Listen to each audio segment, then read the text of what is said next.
Peter, let's start by talking briefly about the problems. What's going on in the world related to water as a resource? Well, Michelle, where do we start?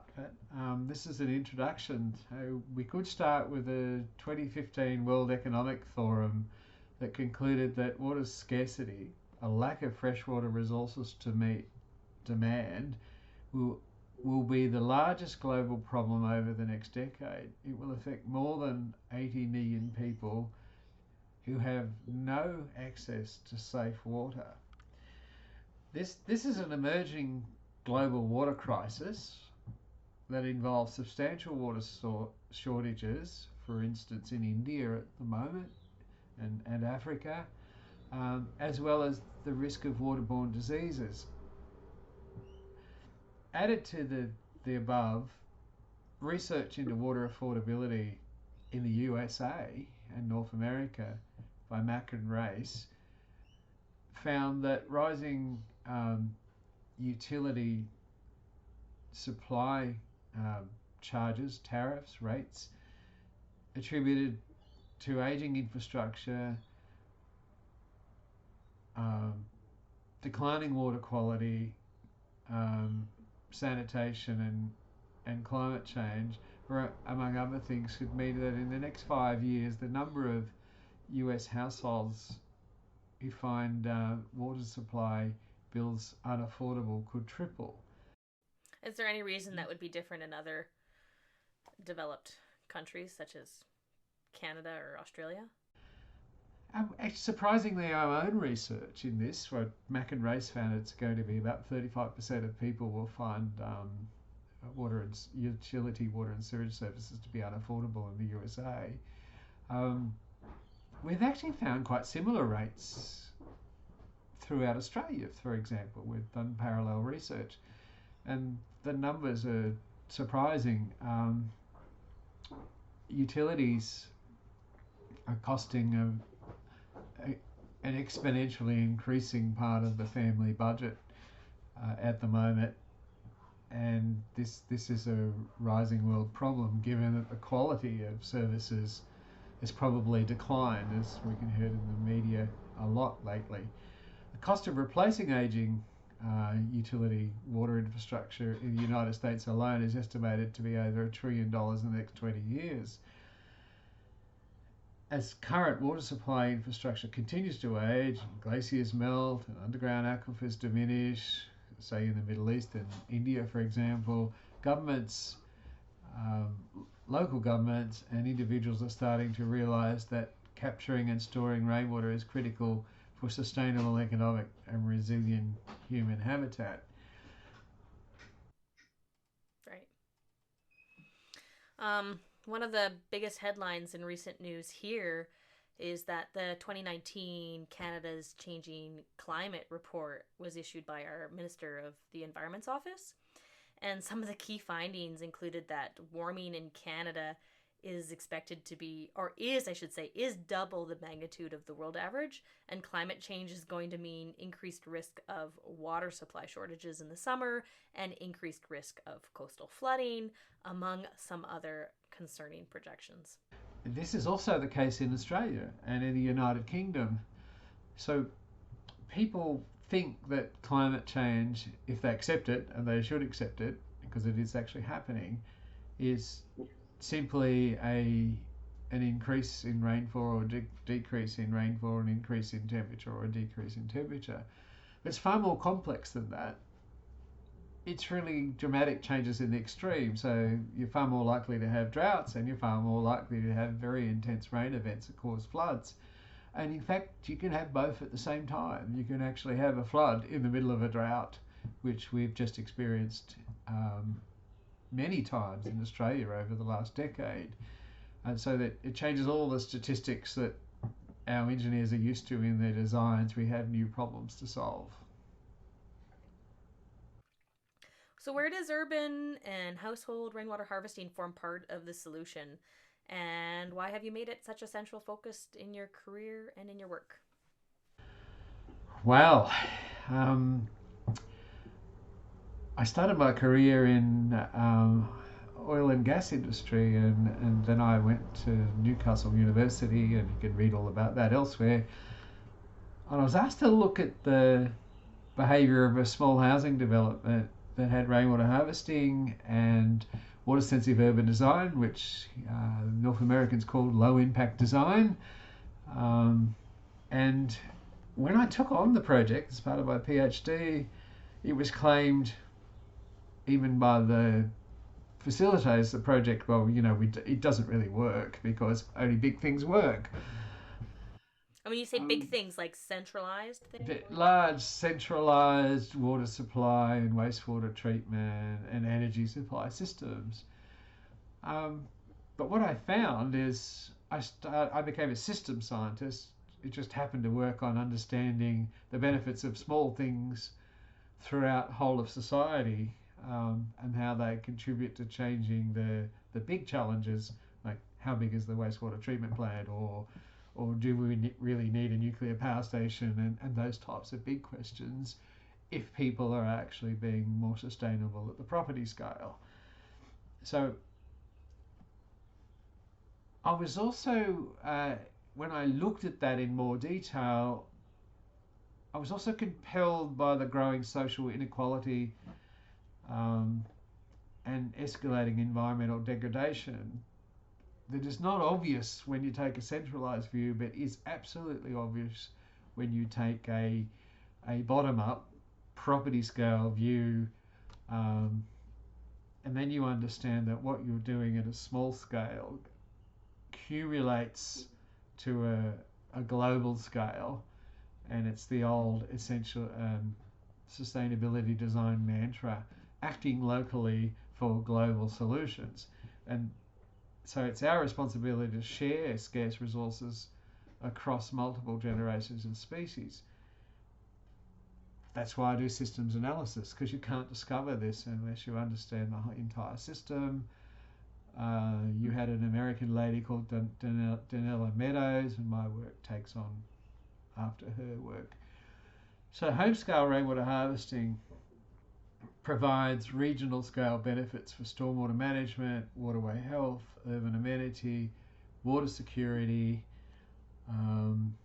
changes our responses to floods and droughts, and in fact can actually help avoid those extreme outcomes of a changing climate.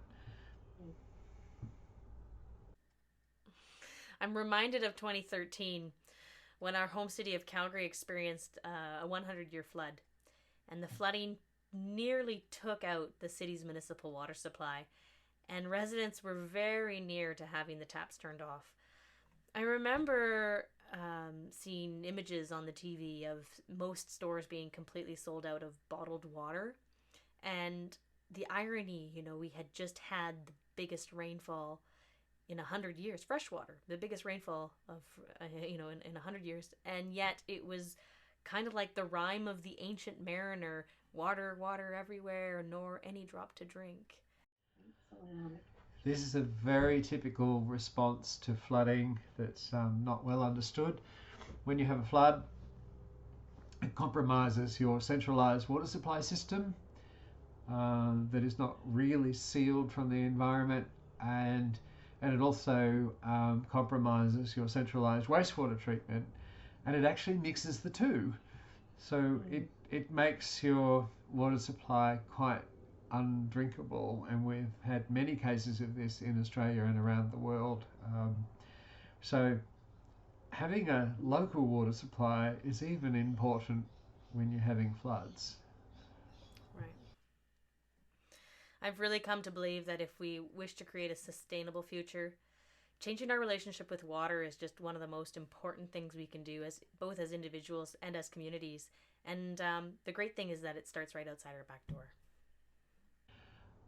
And my own house in Australia is an example of that. It's been provided with solar energy and rainwater for over 22 years now. In the beginning, when we did this, people thought this can't possibly work, and we were told how silly we were. but when we worked on it and worked our way through the design process and got rid of the myths, even from engineers, we actually found that it was a surprisingly beneficial and rewarding process. My grandparents built and lived in a small village in northern Saskatchewan, and when I was a young girl, we went to visit, and my brothers and I were fascinated by this mysterious doorless room in the basement. And the way it was built is the cement foundation formed one of the walls, and then the other three walls were just stacked bricks that left about 2 feet of clearance from the basement ceiling. So we would lift each other up on our shoulders so we could peek in to see this empty, dark, dank room. And we used to kind of create all these stories about what this room was for, and they were always haunted and spooky stories. But it turns out that this was the old water cistern in the house that was integrated and built into the basement. And what's funny is my mother later told me she remembers actually swimming in it. So fast forward 40 years, and Rob and I decided to travel to Australia in 2008. And prior to that trip, I had never seen a rainwater harvesting system in use for drinking water. So my question to you is, how did we get from a place where rainwater harvesting was the sole source of water and to where we are now? And I'd say folks are actually very wary about their ability and the safety of harvesting and utilizing rainwater. What a question, Michelle. And I grew up in the Australian outback, and we just used our rainwater untreated. But as we'll find out in this course, it is actually treated by nature, and without a thought. And none of us were sick in a cohort of 3+ million people who rely on rainwater for drinking water. And we don't even think about it. I was staggered when I became a university professor, and people were telling me how dangerous rainwater is, and there was just a mismatch between the reality and the speculation. But when we take a historical view, rainwater harvesting is a very ancient practice that has evolved over thousands of years across most cultures. Early Egyptian, Indian, Korean, Chinese, Roman settlements collected and stored rainwater to sustain human settlements, animals and their agriculture. It was the first source of water. These civilizations and many others learned to harvest and store so-called intermittent rainfall from different surfaces and to manage catchment surfaces to protect human health. For example, in Roman culture, if you defecated near a water supply, you were executed. So they had very severe rules about protecting their quality. So, rainwater harvesting has succeeded in drought-prone regions for millennia, and it's a time-tested practice. Practices were developed. However, the utility, efficiency and sustainability of these principles has mostly been forgotten in the recent history of centralized water supplies. And here's the thing, for a centralized water supply, say a dam, you need a really big rain event to actually put water in the dam. For a small scale system, like a home scale rainwater harvesting system, it actually operates on the smallest scale events rather than the big scale events. Why is modern day rainwater harvesting regulation focused on industry end of line treatment, like products and disinfection? I think that's a really good point. In the centralized era, the entire focus is with utility water supply is we'll put in a lot of pipes and we'll send water from a centralized place to all the homes and businesses and so on, and you'll have one centralized treatment plant. So you've got this completely centralized treatment philosophy to manage mass risk.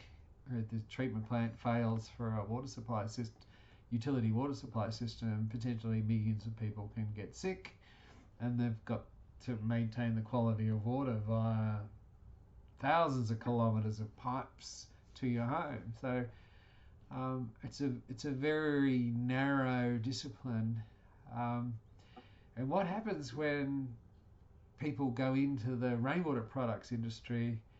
They tend to think, well, water utilities have got it right, um, and they tend to copy that centralized treatment idea that um, so all your products and all your thinking and advice is end of line treatment. So it's trying to copy utility water supply concepts rather than the actual rainwater treatment train, which we'll talk about during this course. Having said that, there was a brilliant example of that in a, I want to bring it up, a prior conversation we had about I was speaking with a fellow rainwater practitioner, and he was asking me about, well, if we don't sterilize the rainwater, we're going to have issues in the irrigation pipes, right? With or biofilms or growth. And we had a conversation about that, right? And wasn't that a really good example of one of those ideas um, from the centralized water supply?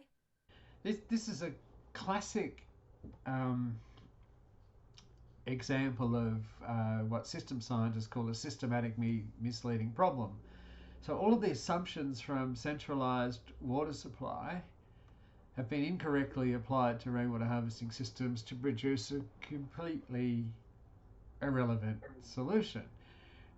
So if we could think about this, if you're trying to keep a chlorine residual in thousands of kilometres of pipelines because it's an indicator, rightly or wrongly, of whether or not the utility water supply is healthy, if you have biofilms in your pipelines, it actually um, changes the viability and completely diminishes the viability of chlorine in that system. Therefore, there's lots of literature in the utility water supply journals saying, oh, these biofilms are really bad for water supply. The opposite is the case in rainwater. Um, they're not a problem at all because you're not trying to maintain a chlorine residual, and nor should you if you're putting rainwater on an irrigation system, because plants don't like chlorine. Say if you're running a nursery trying to grow seedlings, if you add chlorine to your water supply, you really diminish the effectiveness of the nursery to grow seedlings, and there's plenty of research on that. The concern around the biofilms, even as we're going to talk some more about, it's interesting how that has translated from almost different applications. Yeah, it's translated from a completely different application as being applied to rainwater harvesting. Um, no real thought about does it really apply, and we have much of this in rainwater harvesting where ideas have been borrowed from other industries and applied to rainwater harvesting, and we really haven't asked the question of, is this really relevant to rainwater harvesting? And we will do in this course. The other issue too is, would there be much of a biofilm in an irrigation pipe in rainwater that's a low nutrient environment? And the answer is no, it's not an issue, but we'll cover this later in the course. Yeah, I brought that one up because as you were saying that, it reminded me of that prior conversation we'd had, and you really, I had an epiphany around that same concept. We've got many of these concepts to cover, Michelle, and the other one we could cover is light and algae, and whether or not algae is actually in rainwater storages. We'll cover that in the course as well. But I think, rainwater harvesting systems are part of a whole of society strategy for security and an important source of local water supply and stormwater management in the context of global water and environmental challenges. So the rainwater harvesters at the small scale are making an important contribution. But what do you say to people who tell you that there's no possible way that these decentralized solutions like household rainwater harvesting are efficient or effective compared to efficient and effective from a cost and energy perspective as compared to centralized supply or municipal? Well, the science actually disagrees with them, and I was awarded the G.N. Alexander Medal for my work in water resources and hydrology in 2018 in Australia, and what we actually found is from real water resources and economic data, so no models, just the real data that we actually analysed across the entire country, is these small scale systems are creating billions of dollars annual benefit to water utilities and the Australian government. They weren't currently counted because it was assumed that small scale issues had no benefits. More importantly than that, mind you, billions of dollars savings per annum are pretty important. More importantly than that was the very large reduction in nutrient loads to waterways, because you're not transferring water across thousands of kilometres across the country for centralised water supply, with fairly massive changes in carbon emissions created by local supply. So, that's counterintuitive. You've got a pump on your local rainwater supply. It uses energy. Oh boy, that's bad. But it uses, on average, a quarter or an eighth of the energy that it really takes to actually get mains water to your property and then discharge it back to sewage treatment plants in a centralized concept. So basically they're making a large contribution, and the science has proved it. Fantastic. Thanks, Peter. Thank you, Michelle.